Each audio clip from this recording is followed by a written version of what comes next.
1 dozen बड़े पेट वाले गणपति दे, हाँ? 8 बॉडी बिल्डर हनुमान दे, क्या? 250 वाला कृष्णा दे, 3 डजन हो गया ना, तो फिर 3 साईं बाबा बोनस में मिलेगा ना यार।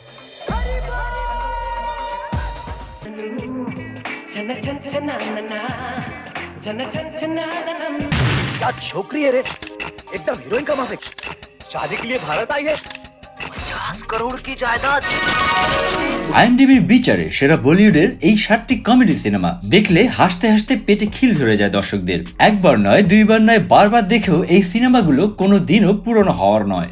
এই সিনেমাগুলোর মধ্যে কোন কোনটি আপনি দেখেছেন, কোনগুলো দেখা হয়নি এখনো? তো চলুন বন্ধুরা জেনে নিই এই ভিডিওতে সিনেমাগুলো সম্পর্কে। 3 ইডিয়টস 2009 সালের মুক্তিপ্রাপ্ত রাজকুমার হিরানির 3 ইডিয়টস বলিউডের অন্যতম সেরা সিনেমাগুলোর মধ্যে একটি। শুধু কমেডি নয়, এই সিনেমাতে কমেডির আড়ালে ভারতের শিক্ষা ব্যবস্থা নিয়ে অতি প্রাসঙ্গিক বেশ কিছু প্রশ্ন তুলে দিয়েছিল। আমির খান, কারিনা কাপুর আর মাধবন শর্মান যোশী অভিনীত এই সিনেমাটি 10-এর মধ্যে 8.4 নম্বর পেয়েছে। এর পরের সিনেমা হেরাফেরি 2000 সালে মুক্তি পেয়েছিল। এই সিনেমা অক্ষয় কুমার, সুনীল শেট্টি ও পরেশ রাওয়াল অভিনীত হেরাফেরি আজও দর্শকদের পছন্দের তালিকায় প্রথম দিকে রয়েছে। সিনেমার কিছু উদ্দেশ্য, ডায়লগ, বাবু ভাইয়ার চরিত্র ইত্যাদি নিয়ে মিম কন্টেন্ট আজও বের হয় সোশ্যাল মিডিয়াতে। আইএমডিবিতে 8.2 নম্বর পেয়েছে এই সিনেমা। আমাদের তালিকার 3 নম্বরে রয়েছে খোসলা কা ঘোসলা 2006 সালে মুক্তি পেয়েছিল বলিউডের অন্যতম জনপ্রিয় এই কমেডি সিনেমা।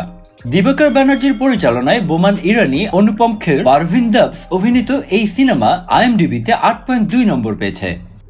এর পরের মুভিটি হচ্ছে মুন্না ভাই এমবিবিএস। 2003 সালে রাজকুমার হিরানি এই সিনেমা পরিচালনা করেছিল। অভিনয় করেছিলেন সঞ্জয় দত্ত, বিদ্যা বালান, আরশাদ ওয়ারসি। বলিউডের সেরা কমেডি সিনেমার তালিকায় এই সিনেমাটিও থাকবে। আইএমডিবিতে এর প্রাপ্ত নাম্বার হচ্ছে 8.1। তালিকার পরের মুভিটি হচ্ছে ওএমজি।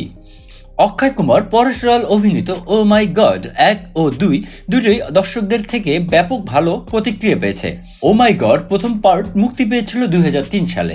আইএমডিবিতে যার রেটিং ছিল 8.1। ও মাই গডের দ্বিতীয় পর্ব মুক্তি পায় 2023 সালে। আইএমডিবিতে এই সিনেমাটির রেটিং পেয়েছে 7.5। তালিকার 6 নম্বরে রয়েছে দিল চলতা হ্যায়।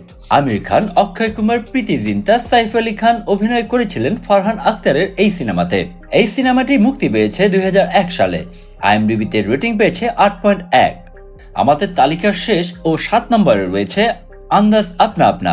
আমির খান, সালমান খান, রবিনা ট্যান্ডন ও কারিশমা কাপুরের এই সিনেমাটি মুক্তি পেয়েছিল 1994 সালে। আইএমডিবিতে এর রেটিং হচ্ছে 8। তো বন্ধুরা, এই ছিল আজকের আয়োজন। আশা করি আপনাদের অনেক ভালো লেগেছে। ভালো লাগলে সাবস্ক্রাইব করে পাশে থাকা বেল আইকনটি ক্লিক করে রাখুন।